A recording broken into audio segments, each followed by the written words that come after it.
Hi guys, welcome back to the channel. Please like, share and subscribe, and let's start our video for this week's energy.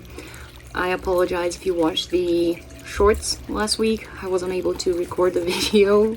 I had a lot of stress, and I really had to take a break because, anyway, if you watched it and understood what I went through, thank you. Thank you for your patience. But if you're seeing me like this, I'm all dressed up today because I went to my my goddaughter's ballet presentation today. They were so cute. I was so proud of them. They're 7 and 4 years old. It was the cutest thing ever. And I came back home like really quickly so I could record this video for you guys before the day ends. This week's energy, a lot of things going on, guys. You're gonna have to be very patient with me. I even took notes so I won't forget to say things, because we're having a very important, well, not a very important, but very important things happening. I don't like to talk a lot about astrology, so the video won't be too boring, but this time I'm gonna have to. I know I say that a lot, but yeah, unfortunately, lately, this is how things are going. Because we're having a lot of astro things going on, because we're having a lot of karmic collective things happening in the astral, and I have to explain it to you guys. I'm trying to be as concise as possible, but anyway. So, as I've been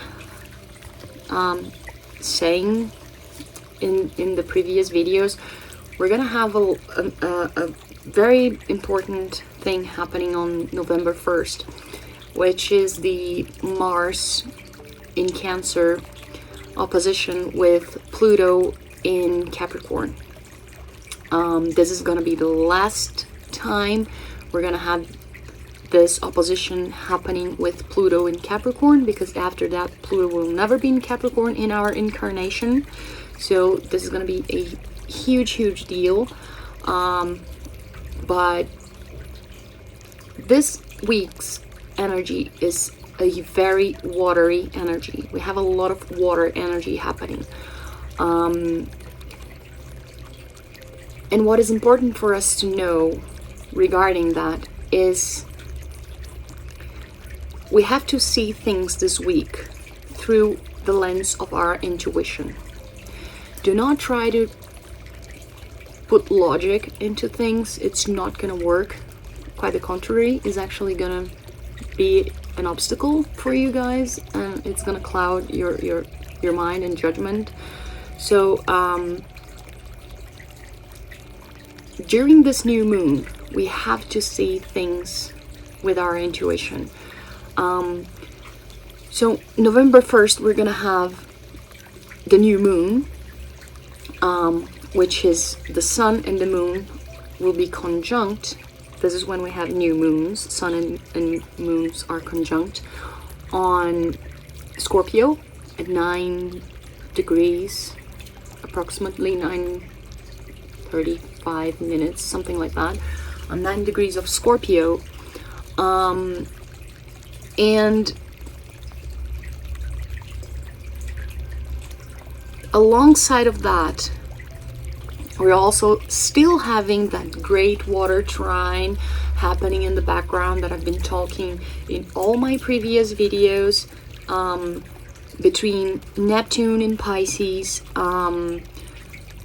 at 27 degrees, if I'm not mistaken, Mars in Cancer at 29 degrees, and Mercury in Scorpio at 28 degrees. And this grand trine in water is still supporting this intuition happening, all this karmic release, especially with Mercury in Scorpio. it's actually helping us understand what is transforming in us, in a deeper level. Because Scorpio is all about deep transformation and intimacy and deep thoughts, but not just Scorpio, like even Pisces energy is about the depths. And so water energy is all about not only emotions and intuition, but depths, especially when it includes Scorpio and Pisces together. And we have a lot of that energy happening. The sun and the moon at 9 degrees of Scorpio, they're actually trining Saturn in Pisces at 12 degrees. And Saturn is retrograde in Pisces, and it's going to be retrograde for the next 2 weeks.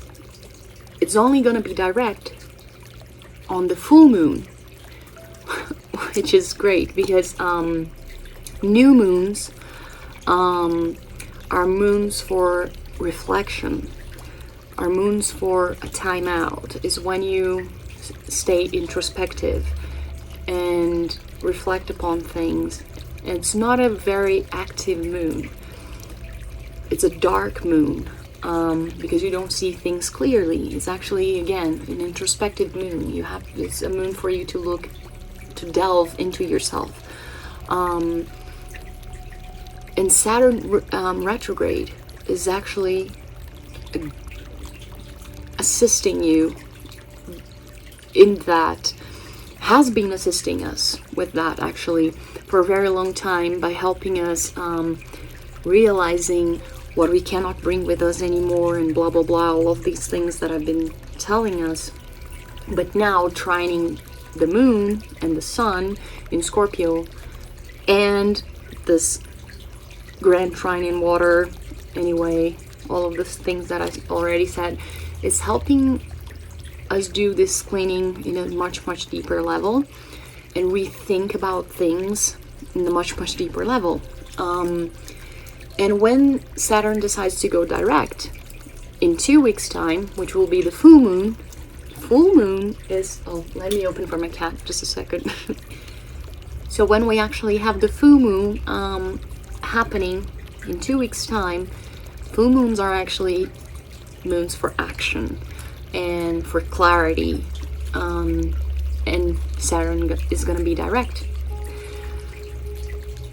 and it's going to be chop time, and that is when things are going to start happening in a clear way. So the important planet here this week is Mars, because Mars is the key. Mars is talking to all the outer planets, and like I always say, outer planets are very karmic planets with collective energy, and Mars is all about, it's not just about action and fighting energy and aggressiveness. Mars is how we direct our energy,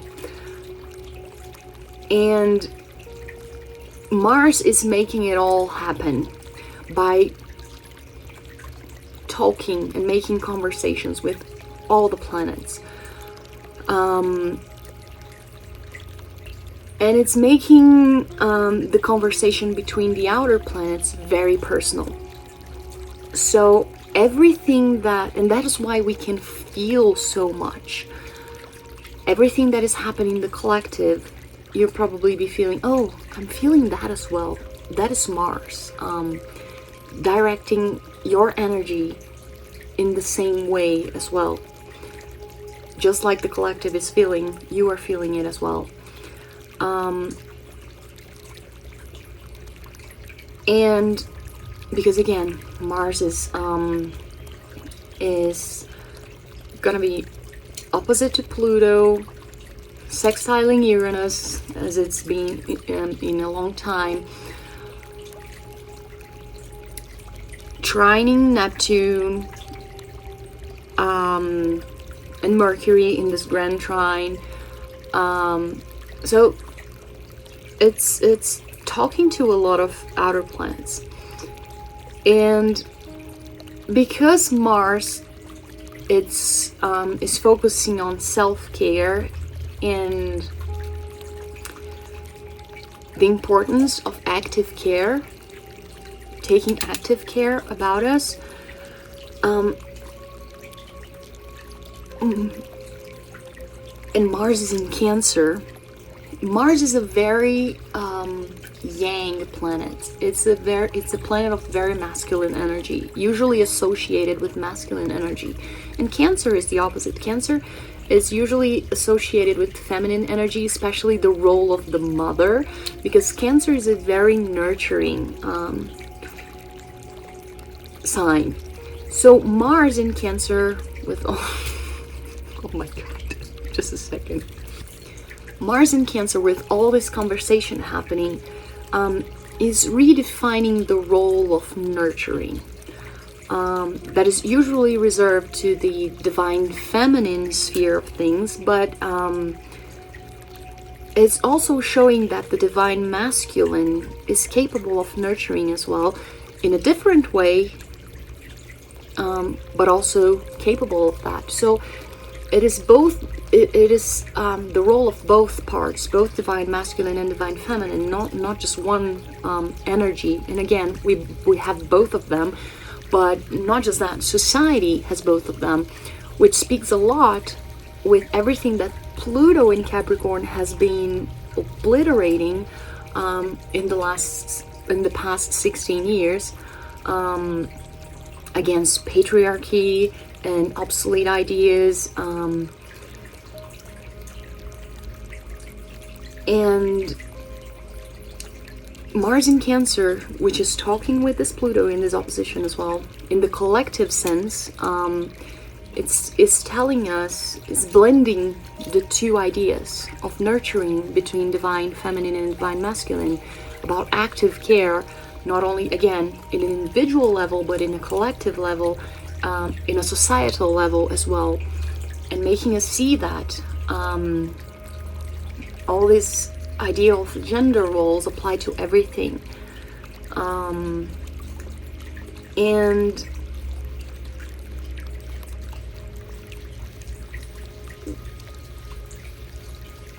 not just that, like I was saying, Mars is at 29 degree of Cancer up on November 1st, and it's going to be opposing Pluto at the 29th degree of Capricorn for the last time in Capricorn.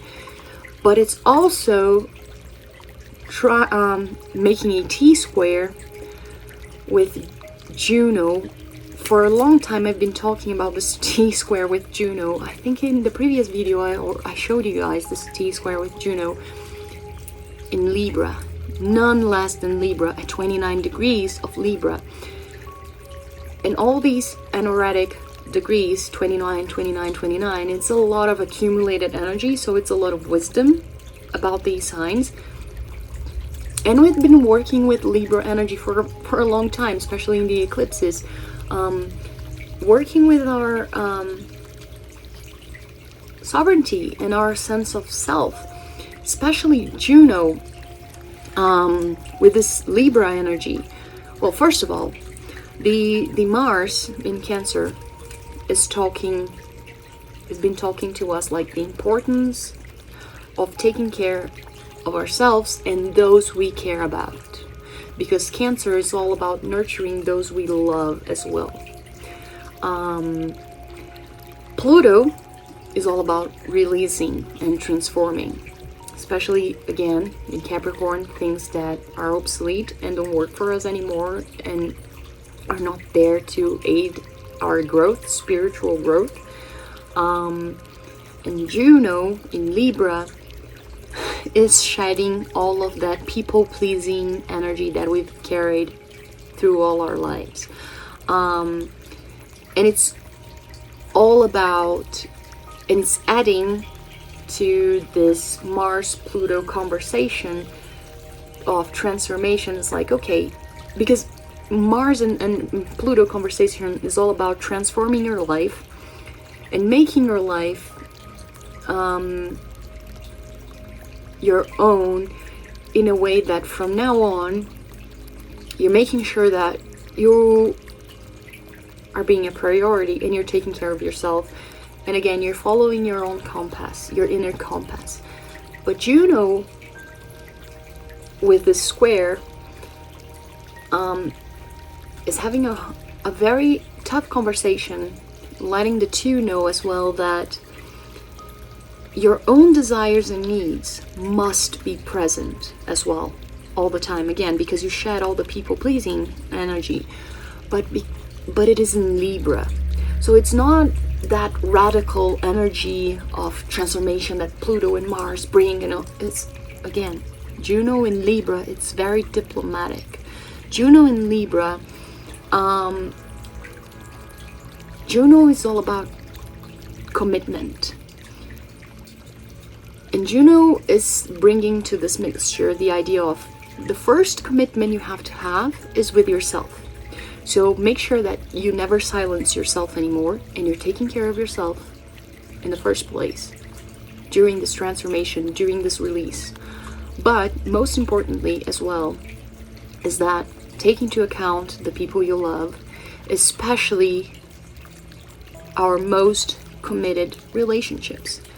The ones you're committed the most to, make sure you're not leaving them behind in your care and in your transformation and into account. Do not be that radical. Again, but never silence yourself. Find ways to contour the situation if you have to, but never silence yourself. But do not be an ogre as well. That is Juno. It's like you are committed to something. That something in first place is you, but remember you're also committed to the other people. Is this diplomacy that Juno is bringing.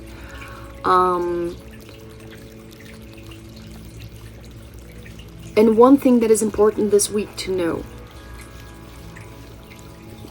a lot of astrologers are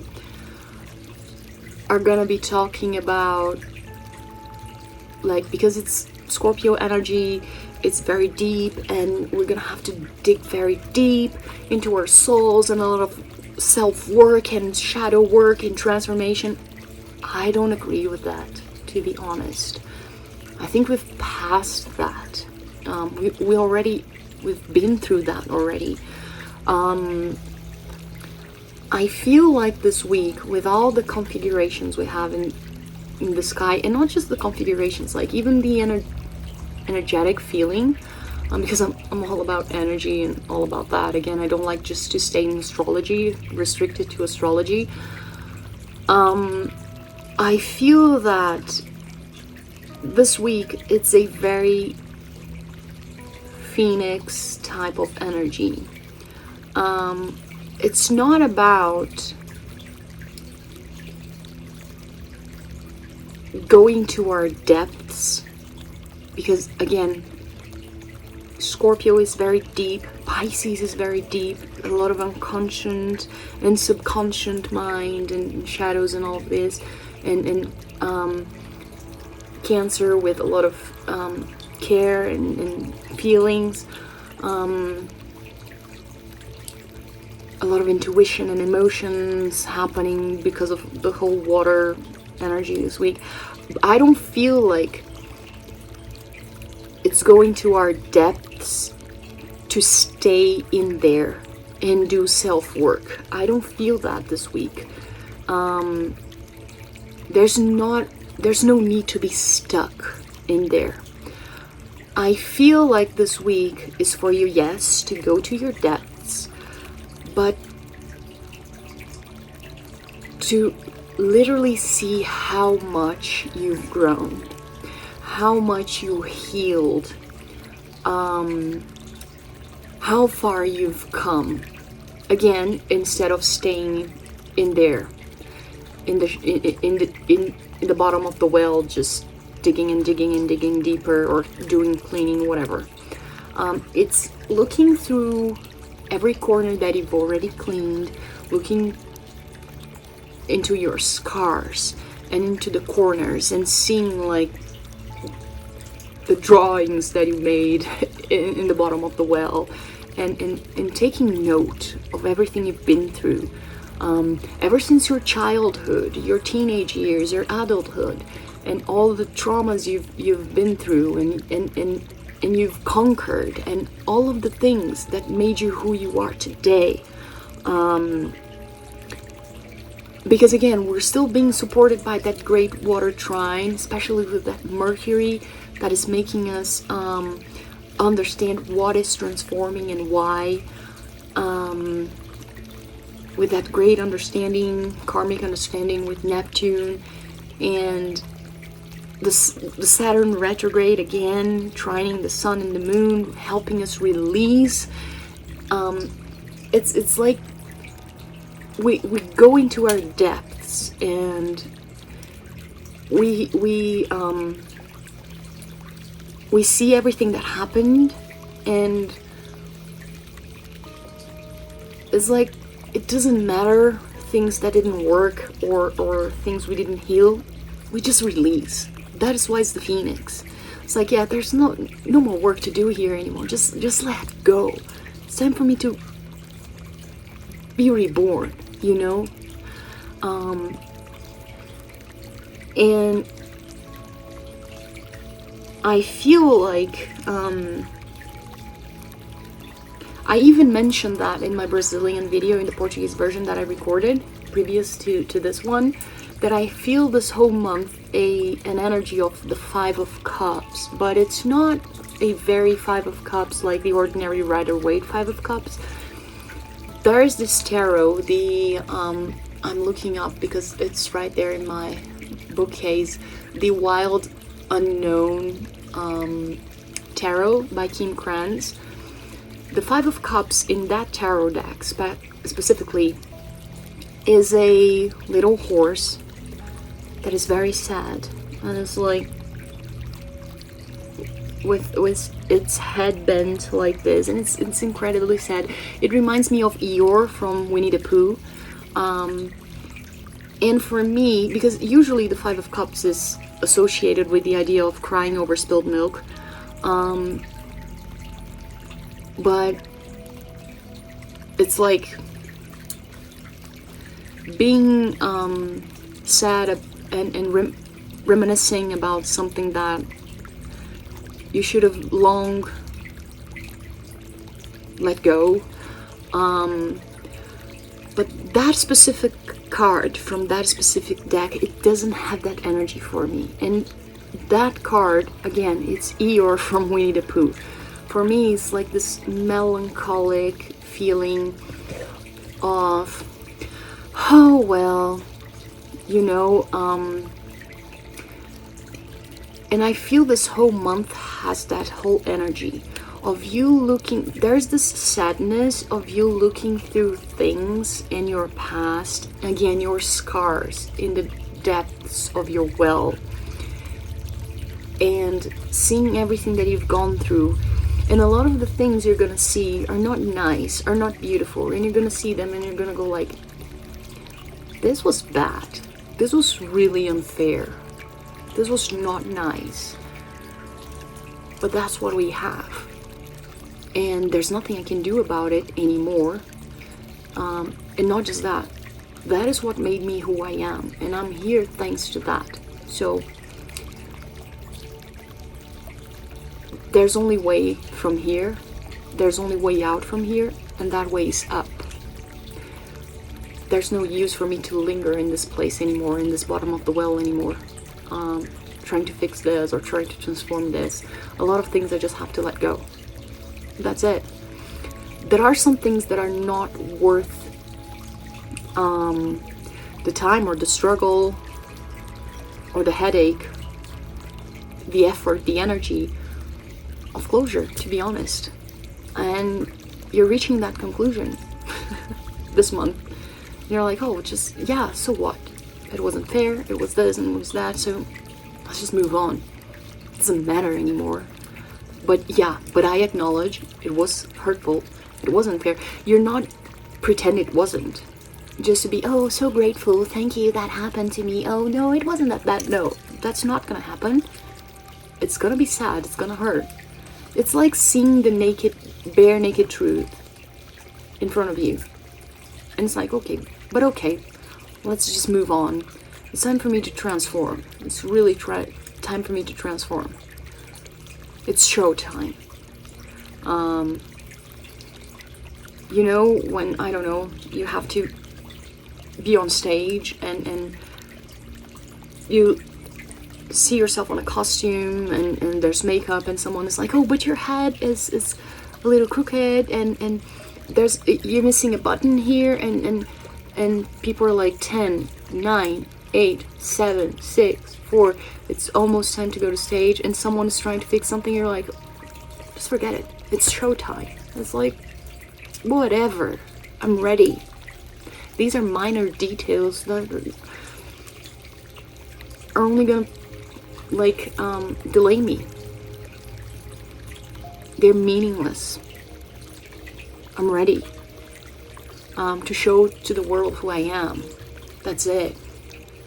And this month, I'm sorry, my cat's fur is killing me. We also have a lot of conversations with dwarf planets. Pluto is a dwarf planet, not in astrology, but in astronomy. It's been demoted to dwarf planet. And I love dwarf planets. Pluto is one of them. So I'm a huge fan. I even mock people by saying my favorite planets are the dwarf ones. The only giant one that I like is Neptune, the gassy giant. The gassy giant. It's not a very good, it's not a nice thing to say out of context. But the reason why I'm talking about dwarf planets is they have a very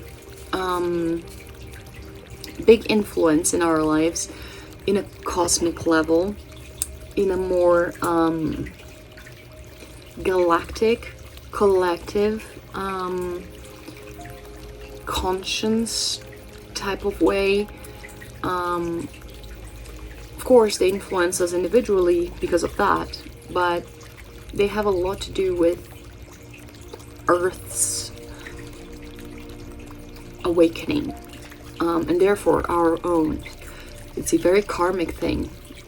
And again, because Mars is making everything very personal, this is also going to happen in a personal, individual level. And again, I just love dwarf planets, and it's important for us to know about their existence, because people quite often ignore them, forget about them.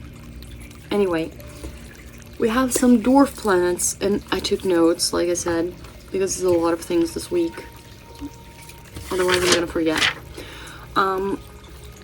We have dwarf planets making some aspects. Oh my god, she keeps wanting to come in and out, and I cannot leave the door open because it's spring in Brazil, and the cicadas are going insane, and it's a lot of not only noise, but my room gets infested with cicadas and beetles. Not that I mind, I love insects, but they're gonna go to the lights and whatever. I'm gonna, just a second guys, look at her face.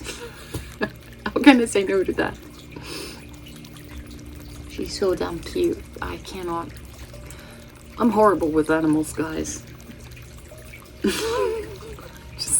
I'm a Pisces. I'm a Pisces sun with a Cancer moon. And my Pisces sun is in the 4th house. So I have a big mother's heart. I cannot. Anyway, with Jupiter in Aries in the 5th house. So I'm a big mom with a children's soul, with a childlike soul. So it's like I'm always trying to make people happy, so I cannot say no, especially to children and animals. So I really spoil things. Oh my god. That is not a good thing. Anyway, people who live around me are incredibly happy people and animals, but they're very spoiled and it's a nightmare. Anyway, wonderful beings, wonderful because they're raised with a lot of love. They know what love is, but they're not very used to reality, just like me. Anyway, because I'm very Piscean in that way. I raise everyone and everything in a magical bubble, Disney World, fantasy land, fairy. Not even Disney. Disney is, what is Disney? It's like fairy enchanted world. Because Disney is light. It's lightweight compared to the magic world that I try to create. Anyway, so enough about my craziness. Let's go back to this week's energy. The dwarf planets are aspecting the new moon in very significant ways. I'm gonna talk about the aspects and then I'm gonna detail one by one, okay? First of all, we have the new moon is sextiling Quaoar, is having an in conjunction with Salassia, it's squaring Varuna, and it's in a semi-sextile with Maki Maki. What the hell is this, Lucian? Now I'm gonna tell you guys everything, okay? Let's start with the in conjunction with Salassia. First of all, Salassia is the goddess of higher love consciousness. It's related to that. And this in conjunction to Salassia, first of all, in conjunction in astrology is a fated aspect. So the new moon in conjunct to Salassia suggests that this month might bring intimate relationships into our lives.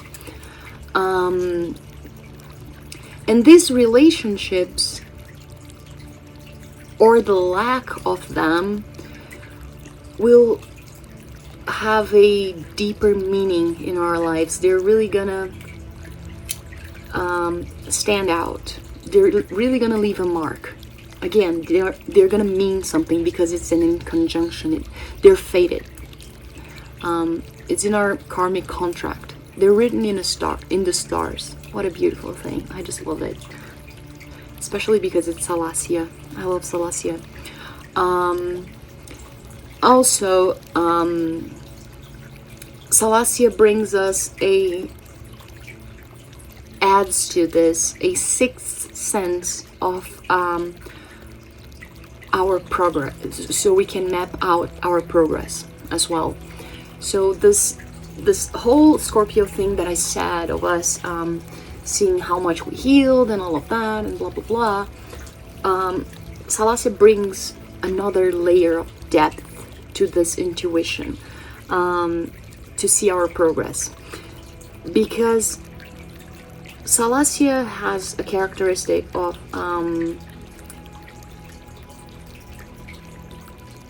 Salassia has the power to see, what is my cat doing? Oh, whatever, I'm sorry. I just heard a noise and I don't know what she was doing. Anyway, I'm gonna have to find out after the video. This was an attentive cry. Whatever. Oh my god, my animals are making me insane. Just a second. I'm going insane because I have so little time to record this video and edit not just this one, but the one in Portuguese. Oh my god, God help me. Whatever. Focus. Okay. I'm sorry guys, you have nothing to do with that. Anyway, Salassia has the power to foresee opportunities and evaluate your options, and has the this way of finding the right timing. It has, yeah, the right timing. It finds the how can I put it? It finds the appropriate time to embrace these opportunities. Yes. And as we develop spiritually, Salacia allows us to remove the barriers of whatever gets in the way of our happiness. That's why I love Salacia. And we learn to approach life with an easy sense of humor, with a lighter way of seeing things. And that really allows us to, the Salatian energy,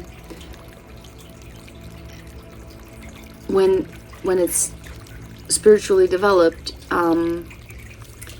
allows us to get through tough times in a much easier way because of that. It's like the real, like I said, because Salacia is the goddess of higher love consciousness, you're conscious of what love is with a capital L. It's like you're vibrating in the energy of love with the universe. Again, higher love, what real love is. That is why you have, you find everything to bring happiness into your life. So you can remove barriers and go through difficult times, because nothing stops you, because you're love, and love wins all obstacles. And it's like bringing the idea of bringing true love into your life. And true love, even these relationships, these intimate relationships that I said, it's with the idea of true love. And this true love, again, is in a higher conscience level. It's transcending the material idea of love. I'm sorry, there's a lot of noise happening because my nieces are about to come. That is why I needed to record this very fast. I'm not gonna make it.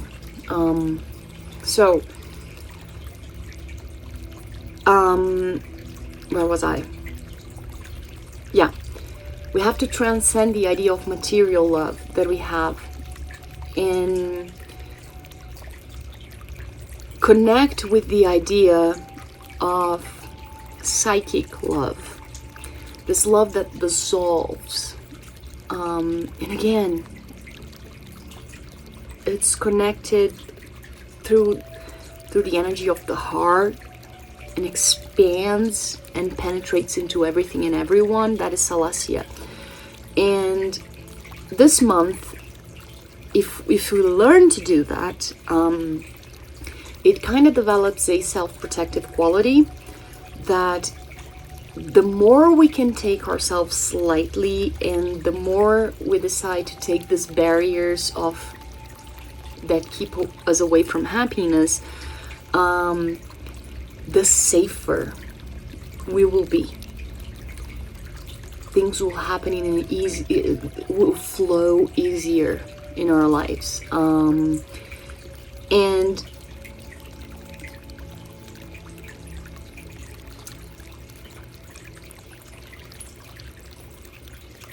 again, it has everything to do with connecting ourselves with the idea of higher conscience love, and lifting ourselves out of this material side of love and embracing this psychic sensitivity. And if we do that this month, we really have a faded opportunity of finding true love. True love, if we open up to this Salatian goddess side of higher love consciousness. Again, true love, not in the sense of, oh, my prince and my princess. No, true love. Fated relationships. People who are going to be there for you and are really going to make a presence in your life, you know. Okay, next. The square with Varuna. The square with Varuna suggests that we will be challenged to be more sovereign in our approach this month. And I say that because Varuna is the higher octave of Saturn, is a more spiritual level of Saturn. And when we say sovereignty, is because both planets, they're about structure and again authority, but Saturn shows its power. They're about power, but Saturn rules by laws and restrictions, and Varuna has a sovereignty that we have to claim, we have to earn. We have to earn it through action and example and reputation. That is the difference. It's like one is almost like a tyrannical kind of energy, and one imposes, and the other one again has to earn it through example. And sovereignty is like a dance between our intentions and the collective psyche. Why do I say that? Because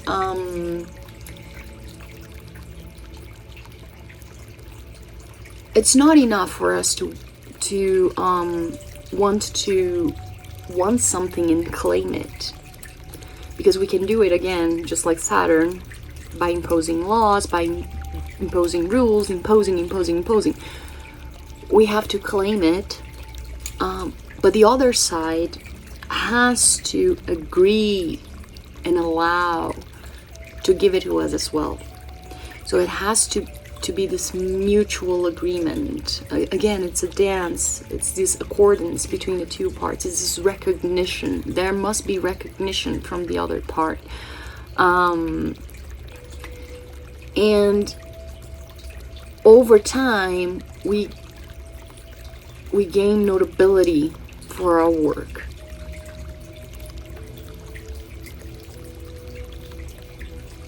That is what happens. People start supporting us by their own volition. Is that even a word? I think it is. Volition. I don't know. I'm sorry. English is not my first language. So the challenge this month is to stay in the center of our lives and to earn the results of our dance between karma and dharma. And what do I mean by that? Is to make sure that we're being ourselves, and again, staying in control of our lives, being who we came to be, being who we are, and receiving all the challenges and all the things that karma is going to throw at us, and making sure that we are again, we're doing a good work, and we are I'm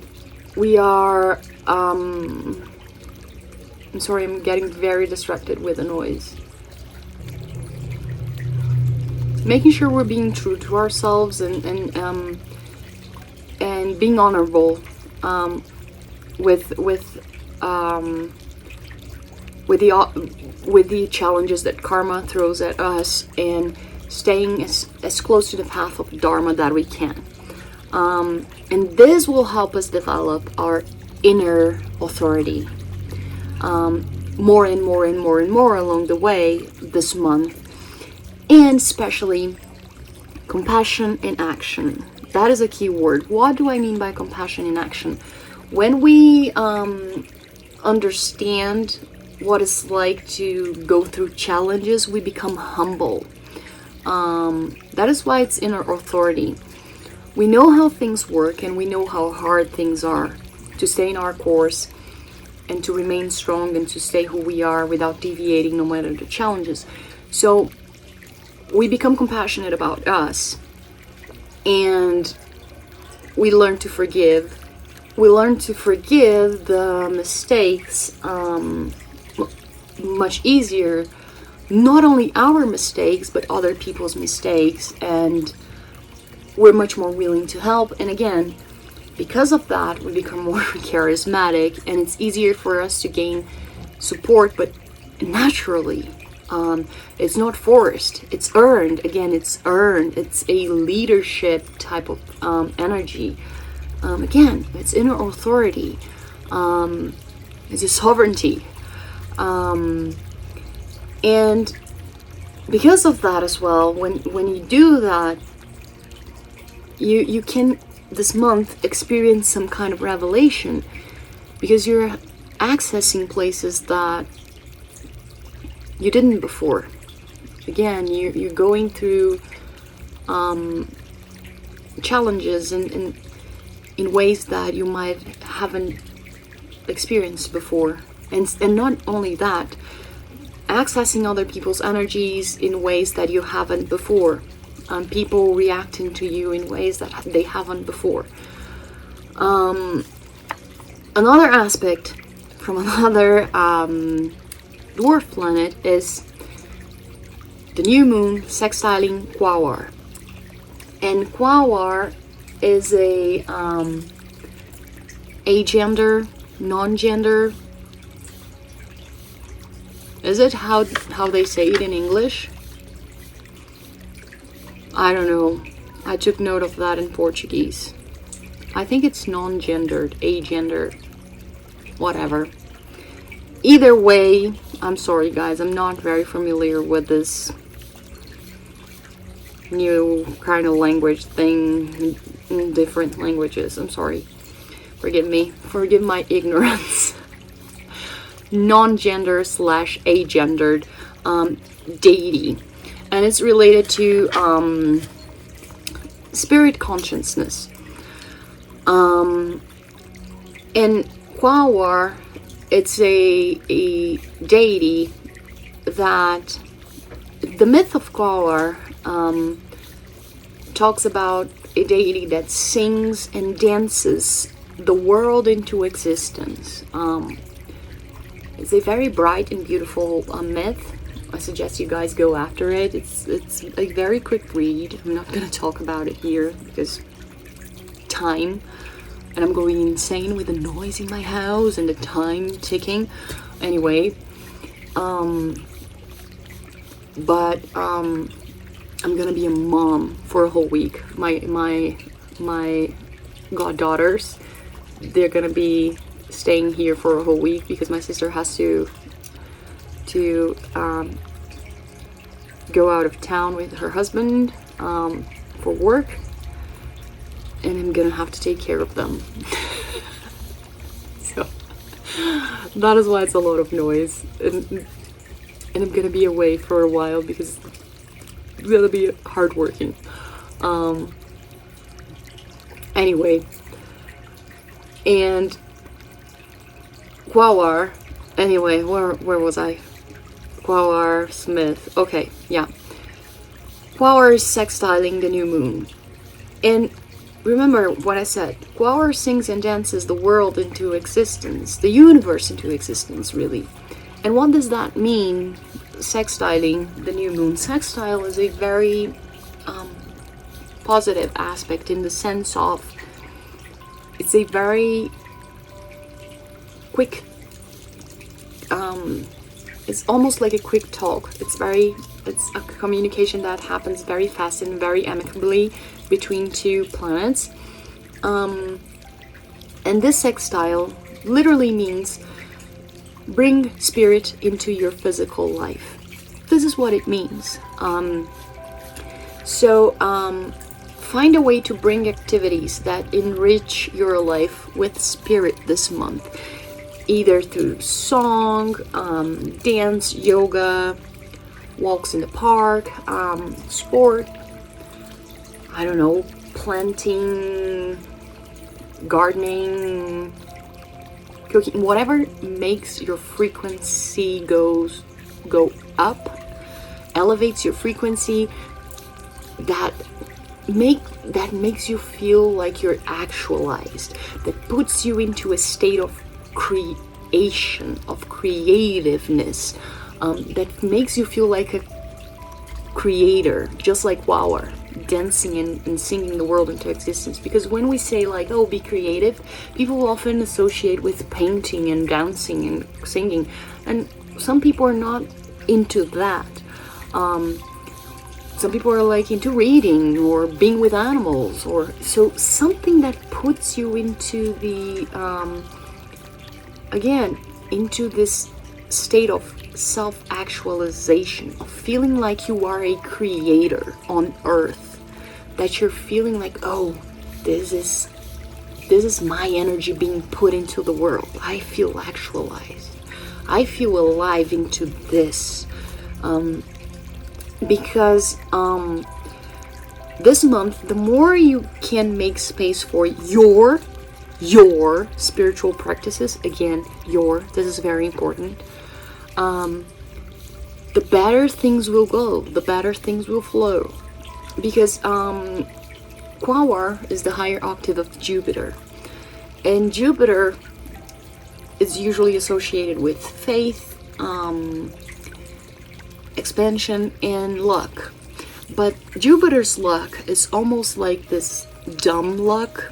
It's like, oh, blessed by the gods luck. Again, dumb luck. Oh, what a lucky fella. Like, luck of the Irish type of luck. But Quawar's type of luck, it's not luck. Because, again, it's a more spiritualized Jupiter. It's a higher octave Jupiter. The higher octave of Jupiter. So Quawar is about being conscient. It's about being present. It's about awareness. It's about being aware of your creative power. Again, self-actualization on earth. Feeling like you are a creator. So you understand that you are a co-creative force of the universe, because you are a part of the creation, so you are also a creator. And when you are in that vibration, in that symphony of when you are in sync with that high vibration of joy and creativeness and spirit, and high levels of spirits inside of you, you can detect the opportunities, because you're in flow with the creative energies of the universe, and you can act upon them at the moment that you want. So you create your own luck. So there's no luck. You are your own luck. There's no dumb luck. You are the manifester. You are the creator. This is Quawar. You are the dancer and the singer, creating your own universe into existence. This is Quawar's energy. This is why it's important to bring spirit into your life. This is what people try to sell on the web, like, oh, the law of manifestation, the law of manifestation, the law of manifestation. It's Quawar's energy. Just be joyous. Try to elevate your spirits by bringing spirit into your life. And that really, really, really, it's almost like it marries with Celestia's energy of being one with higher love conscience. When you're in higher love conscience and pulsating with the force of love in the universe, nothing stops you. And you are with that sixth sense of being integrated with everything through the love in your heart. So you know when to act, you know when to see opportunities. See, everything is speaking with the dwarf planets this month. And when you are like in the square with Varuna, Varuna is like, again, sovereignty. No matter what challenges come, you actually get stronger and stronger and stronger, and create whatever you want through in your dharma, in the journey of your dharma, creating a more and more solid path. And last but not least, we have a semi-sextile with Maki Maki. And Maki Maki is the higher octave of Uranus. And Maki Maki comes from, if I'm not mistaken, it's a Polynesian trickster god. And Maki Maki is a spiritual trickster in our birth chart. Not only our birth chart, but it symbolizes that. Did I say it was a semi-sextile? I think I did, right? Yeah. And Maki Maki represents, it's the god of the system's consciousness. And why do I say that? Because Maki Maki encourages us to see ourselves as an organic role, as well as a member of our team. That is why it's a system's consciousness.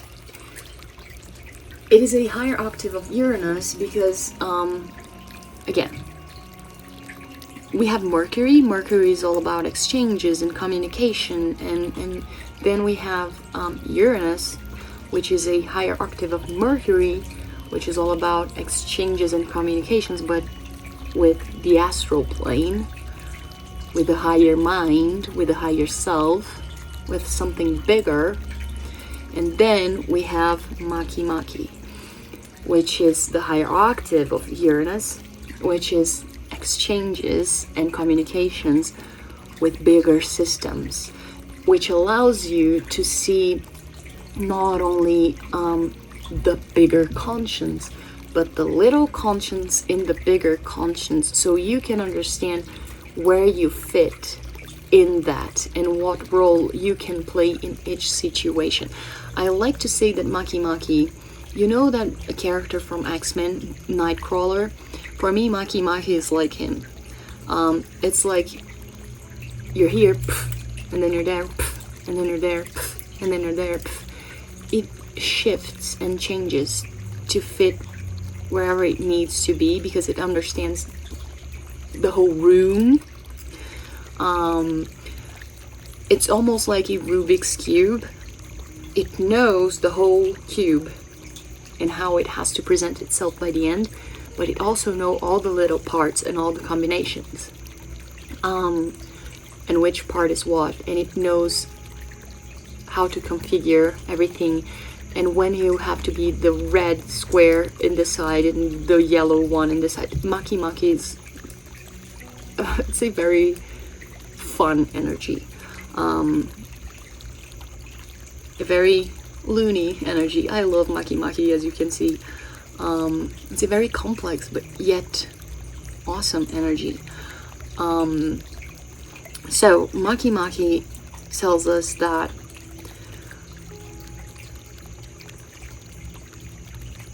when we are in a teamwork and we participate in this teamwork and we understand the process of the teamwork, we learn how to be sensitive enough to tune in with our team members. So again, we understand how the work with the team works, and by participating with it. But not only that, we know it's just like a radio. We learn how to fine tune with each part of the work and where we fit and how we can collaborate and where and why and when. And these interactions, they give us a worldview based on their experience, on the teamwork's experience, and each of the team players' experience, and also a view of our place in the world. Again, it's like a mosaic. You can see all the little pieces where you can fit and the whole picture. But it is like, you know that Pokemon Ditto? There was a Pokemon, if you guys watched it, if you're from my generation and watched Pokemon or played Pokemon, there was this Pokemon called Ditto, and it could shapeshift into any other Pokemon. That was its power. So if you were Pikachu and you had a Ditto and you put it in front of a Pikachu, it became a Pikachu. If you had, I don't know, a Caterpie, Ditto would become a Caterpie. If you were a Snorlax, Ditto would become a Snorlax. Whatever you put in front of a Ditto, Ditto would turn into that Pokemon. So it is as if in a teamwork environment, you get to know all the pieces, just like a mosaic. You know all the pieces.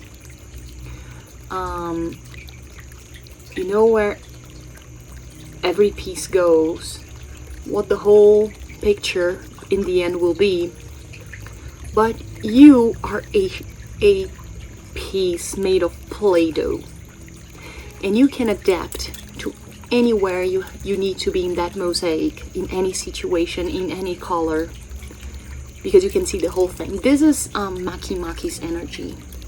It's awesome. I love Maki. Anyway, why am I being so adamant with Maki? Again, I love the trickster's energy on Maki. You can use it in a very beautiful way, but again, you can be very destructive with it, very manipulative. Just like Uranus can be a rebel, and Mercury can be a gossip, manipulative person as well. Anyway, you can use everything with light and shadow, and the bigger you go galactically and spiritually, the bigger the shadow can be as well. Anyway, why am I being so adamant with Maki's energy? September's lunar eclipse, last month's lunar eclipse, which was in Pisces on the 17th or 18th of September, it depends on where you were in the world. Again, if you were on the east of the Atlantic, it was on the 18th of September, and if you were in the west of the Atlantic Ocean, it was on the 17th of September. We had a lunar eclipse in Pisces. This eclipse happened, and it was all about bringing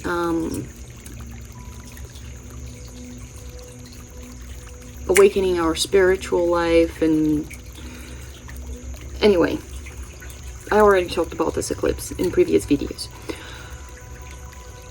This eclipse was exactly conjunct to Maki. And this month's semi-sextile with Maki tell us that the changes we set in place during the eclipse last month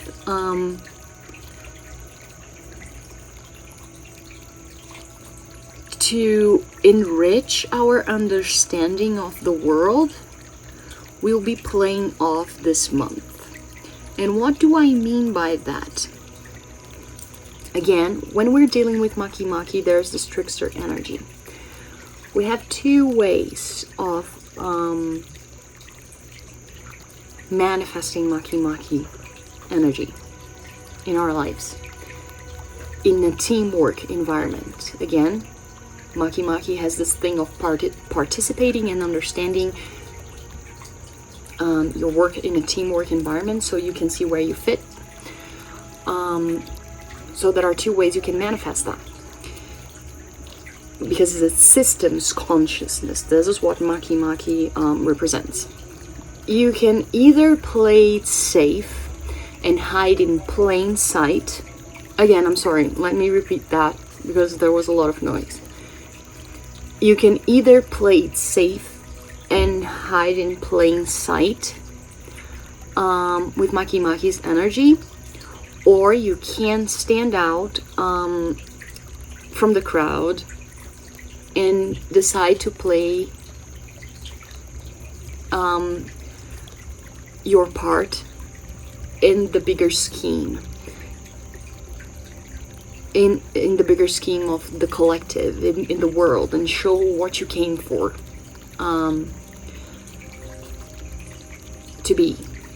I don't even know if I conjugated that correctly. I'm sorry. Bear with me. Again, I'm trying my best. English is not my first language. I hope I conveyed the message. Period. So, what happens? With Maki Maki semi-sextile this month, what happens is, if during the eclipse last month, you chose to blend into the background and again just hide in plain sight, this month you will have another chance to get out of this mold and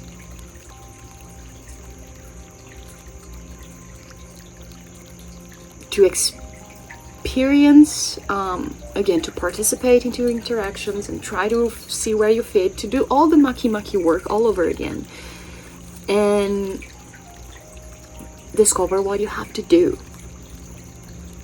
You're gonna have another chance. And you better find out, guys, because we're being called, to be honest. 2032, I have this number in my head. 2032, there's gonna be a big division, a big calling. I don't know why I just had this down. Okay, I have to make a video about that. Yeah, okay. But the work already starts next year, 2025. We're already starting to, people who don't decide are already starting to separate, being separated. And again, if during last month's eclipse, you actually went to the other route, if you decided to step out into the bigger drama and to stand out last month, this initiative will actually start to pay off this month. So this is Maki Maki, and I hope I said it all. I'm already going insane with all the distractions and noises, and because of all of that, I'm only gonna take the tarot today, and not just that, only tarot called to me today for the week's energy. So this week's energy, let's go for it.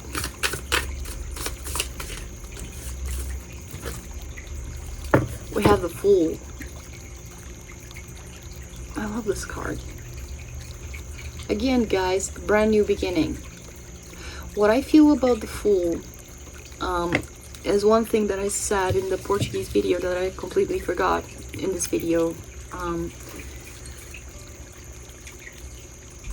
I think I said a little bit in the beginning, like the new moon is about reflection and introspection, not about action. This is the full moon. And what I feel this week is that we're going to our depths. And again, we're not staying there to do any more cleaning. We're staying there to rise out as a phoenix and see how far we've gone through to have a brand new start, a fresh new start. And that's why we're having all these dwarf planets helping us rebuild ourselves and raise our vibrations. A lot of us have been under construction lately, have been kind of lost. A lot of people have been telling me, oh, I've done so much cleaning and clearing, I don't know what I am, who I am anymore, I feel empty. And I've been telling them, it's perfectly fine, that's how you should be. That's how you should be feeling. We've been doing a lot of clearing and cleaning. And people are like, yeah, but I feel empty. I'm like, yeah, because eventually you're gonna fill yourself up. And people are like, with what? I'm like, with things you're gonna have to experiment later on. This is the time that we're gonna start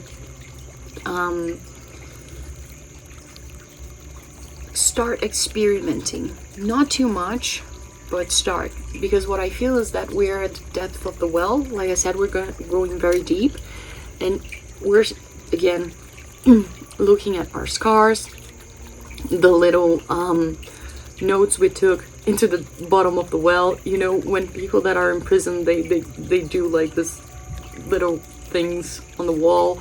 We're looking at all of the things that we did down under, but at the same time, especially with the Salacia energy, all of the dwarf planets, especially Salacia,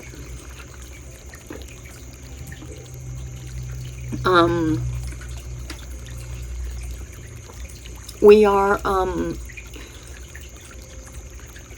putting brick after brick after brick and make building blocks on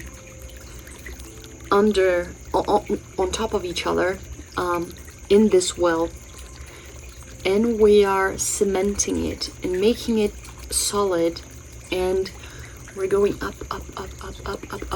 to have a brand new start. We're rising ourselves up in a solid way, in our core. We're cementing our core. We cleared our wounds, and we're what is it called in English? Is it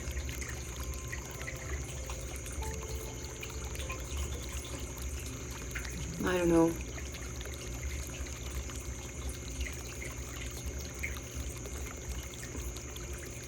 I don't know, it's like when you burn the wound and it really seals it up, so nothing ever gets into the flesh anymore. Kind of something like that. We're not just putting a band-aid anymore. It's like we're healing it for real this time. This is why it's the Fool. We're starting from scratch and from the bottom of the well, but it's for real. It's for real this time. We're done having to go to the basement and cleaning a little bit. It's like, no. We've done it for real, and we're going up for real. Fresh new start. Brand new start. The energy to activate.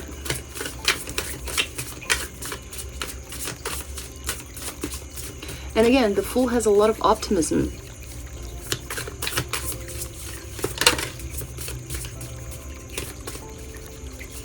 A lot of Celestia and Quawar's energy together happening. A lot of transformation. Putting action into this transformation. The Mars with Pluto, and especially Juno, making sure that this action is based on your needs, your wants, and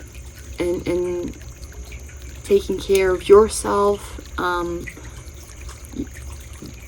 prioritizing your nurturing. Yeah, the Queen of Wands.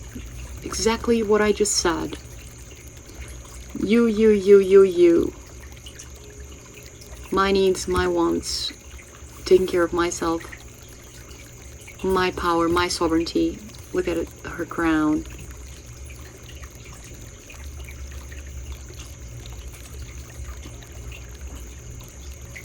following my heart. Nothing's gonna stop me.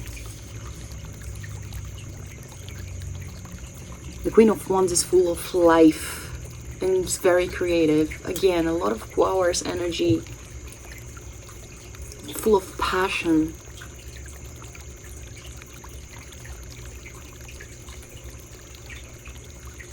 She's committed to herself, very Juno-like. But again, because it's a queen, it's very balanced. So she's also, she also is very empathic, so she thinks about other people as well. She's generous. So it's Juno in Libra. It's not just any Juno. It's like, oh, give it to me. It's what it's mine. It's not a narcissistic one. No. Energy to avoid.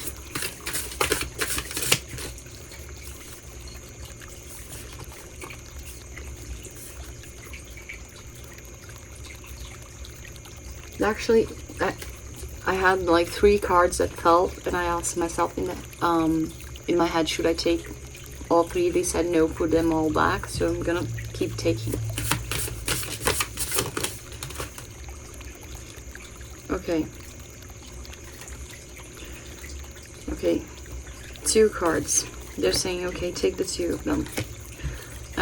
Energy to avoid. The Devil and the 3 of Swords. Remaining in the bottom of the well.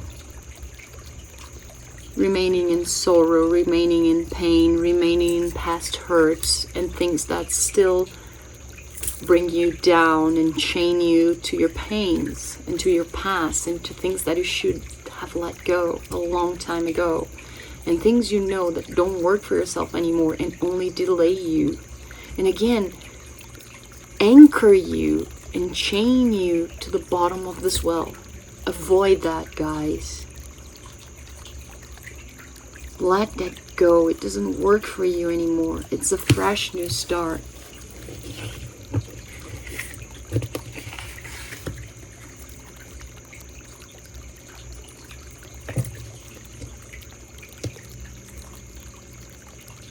I have a song in my head. Who sings it? Is it you two? It's a beautiful day. Don't let it get away. I don't know. Because I don't listen to ordinary music. I only listen to classical music and opera and mantras. I have to become an ordinary person, to be honest. But I think it is. I think it is. I think it is you too. Because it's an old song, that's why I probably know it. Because I used to listen when I was younger. After my teenage years, that's when I started to become much weirder. I was already weird, but... Anyway, avoid that, guys. At the bottom of the deck, we have the 4 of Wands. With the magpies. I love this card. It's a beautiful day, belonging.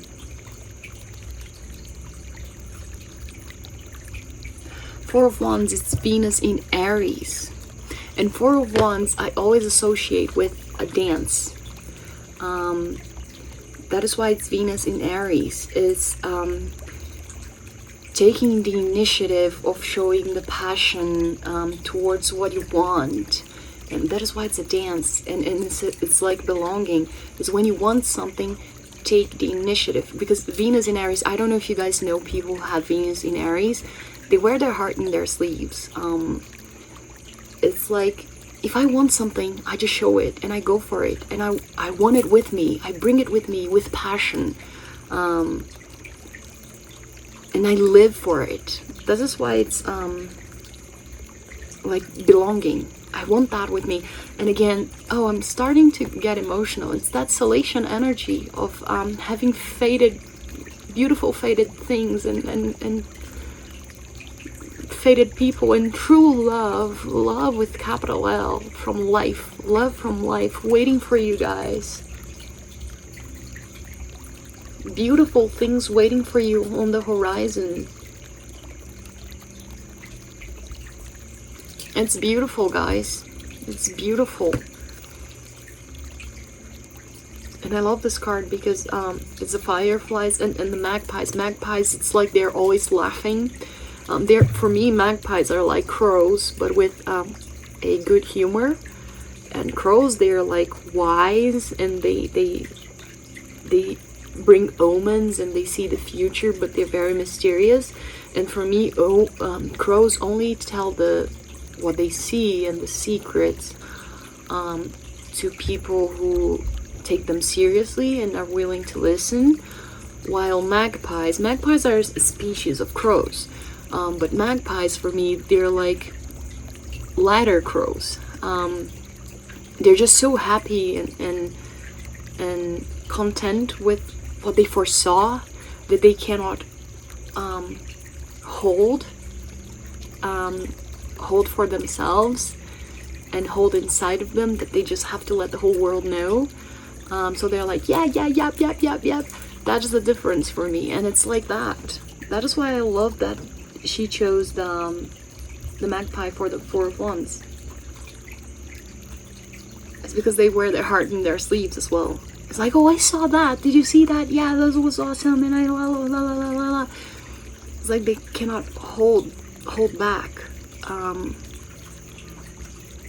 They have to tell the world how happy they are. It's like that Quawar's energy, singing the world and dancing it into creation. Oh, I just love that, guys.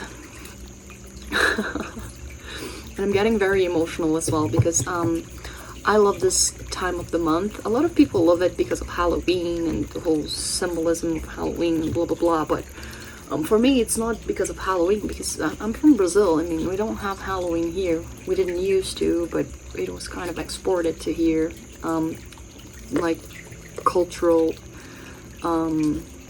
imperialism or something like that. But I love this time of the year because both the Celtics and the Norsemen, they celebrated this time of the year because they believed that there was a thinning of the veil between the worlds, and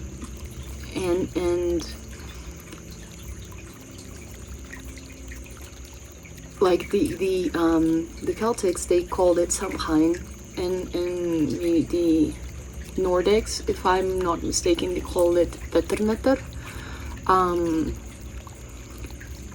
And they actually, for them, this was actually the new year for them, the beginning of the new year, because this is when everything started to go to sleep. They had the harvest, and the seeds would started to go underground. That's when everything started to go to zero and would start to fade, so it would start to grow again. It would start to be reborn. That is why the veil was so thin, because it's like being born again, reincarnation and things like that. But it's not just that.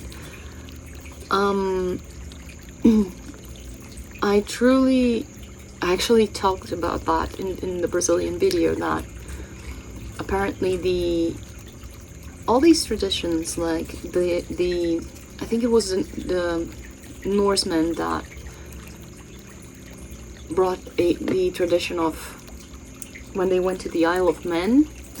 They have very similar tradition to some of the Celts, and when they went to the Isle of Men, a lot of them blended with the Celts, and a lot of pagan things started to spread, and they kind of modern people kind of appropriated that and commercialized that, and we have that till this day. But the Nordics, they have this tradition of asking the children to go from farm to farm knocking on their doors to collect goods from the harvest. And they would go with like big trays and baskets to collect goods and to deliver them to the graves of their ancestors. That is where trick or treat came from. But again, today it's just a bunch of kids asking for candy, because that's what the industry sells us. But before, there was this meaning of asking for food to feed the ancestors.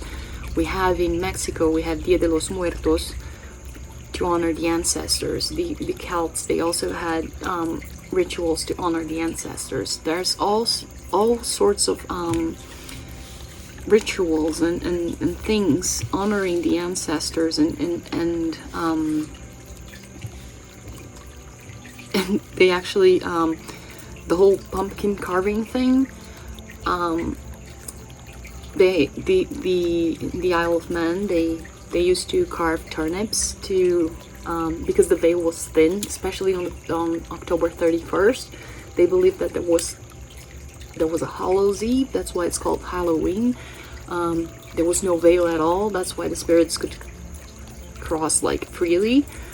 But because of this thinning of the veil during this time, they would carve turnips with ugly faces and put in the places, especially in the cemeteries, where they would leave the offerings for the ancestors, to avoid the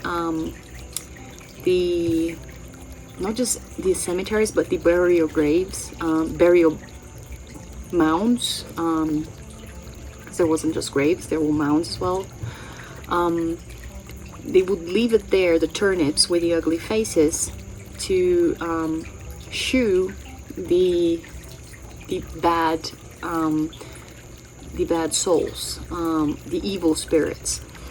But once they migrated to North America, and once they got there, they discovered the pumpkins, because pumpkin it's a vegetable that only exists in the American continent. They found out that pumpkins are much easier to carve than turnips, and they are bigger and nicer, so they started to do it in pumpkins, and that kind of became the tradition all around the world. But they used to do it in turnips before. And so a lot of the traditions from Halloween, they kind of have a meaning behind it that was kind of lost. And again, I don't like Halloween. It has no meaning for me. I'm getting emotional because what I love about this time of the year is this whole connection with the ancestors, and this whole thinning of the veil thing. I truly, honestly believe in it because I feel it. I energetically feel it. I truly feel more connected to spirit. I have a hard time staying on earth, but in this time of year it's even worse because I'm always in the underworld, let's put it this way. I'm more there than here. And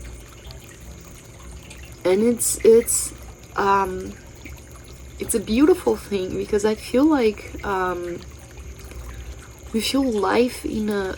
That is why it's a Scorpio and it's very deep. I feel life more intensely because this is where real life happens. This is in this exchange.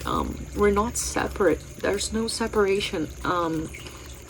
And if you're sensitive like me, you really feel it and get very emotional. And maybe you're not. Maybe you're sensitive but you're not weird like me. But yeah, I just love this time of the year, and especially with all these things happening, it's a wicked time for transformation, guys. It's amazing. It's beautiful that all of these astral things are happening in such an auspicious time. Nothing is a coincidence. Nothing is a coincidence. It's so beautifully orchestrated that it's impossible not to think it's divine and magical, and there's a purpose for everything. And there's a reason why we're all here and why everything is happening, why it should, and the way it should. So yeah, I just love it. And be proud of yourselves. Again, be proud of yourselves. You're exactly where you should be and how you should be. And if you found this video, you're doing a great job. Trust me, you're doing a great job. Because the chance of someone watching this video is like 1 in a gazillion. And I do it with all my heart. So, expecting no reward, but like just the exchange, just the human exchange of heart. So yeah, do not worry. If you're watching this video, you're in I wouldn't say the right path, because I don't think like I'm someone to judge right from wrong. I'm not in that authority. But I think you are, you're connected to something higher. Definitely you're connected to something higher. And that higher is your higher self. And that is not only a good start, but it's the best place you could be connected to. So yeah, I'm getting too emotional. I'll leave you at that. See you in the next video, and bye.